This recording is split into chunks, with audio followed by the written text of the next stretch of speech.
আমাদের মধ্যে একটা কমন ধারণা যে আমরা যখন অসুস্থ হই তখন ডাক্তারের কাছে যাই, ডাক্তার ওষুধ লিখে দিবে, আমরা সুস্থ হয়ে যাব। অর্থাৎ ওষুধ খেয়ে আমি সুস্থ হয়ে যাব। এই ধরনের একটা ধারণা আমাদের মধ্যে কিন্তু সবসময় কাজ করছে। কিন্তু প্রকৃত ঘটনাটা কি? প্রকৃত ঘটনা হচ্ছে ঔষধ আপনাকে বিশেষভাবে হেল্প করে, কিন্তু মূলত আপনার শরীরই আপনাকে সুস্থ করে তোলে। এই বিষয়টাকে ছোট্ট করে বলি। ধরুন আপনার এক জায়গায় কেটে গেল, আপনাকে ডক্টর অ্যান্টিবায়োটিক ক্রিম অয়েন্টমেন্ট অথবা খাওয়ার ওষুধ দিল। আপনি খেলেন।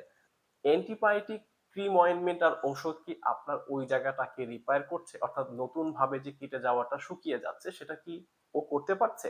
না, ওর কাজ হচ্ছে ও ব্যাকটেরিয়ার প্রোটেকশন দিবে।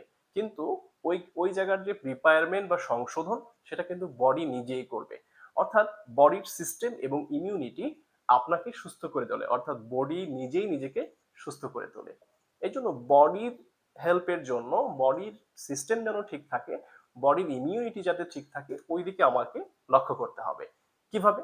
অর্থাৎ আমার সঠিক সময় ঘুমাতে হবে, সঠিক খাবার খেতে হবে, স্ট্রেস ফ্রি কন্ডিশনে থাকার চেষ্টা করতে হবে, এবং সর্বোপরি আমার নিজেকে নিজের স্বাস্থ্যের দিকে যত্ন নিতে হবে, শরীরের প্রতি যত্ন নিতে হবে।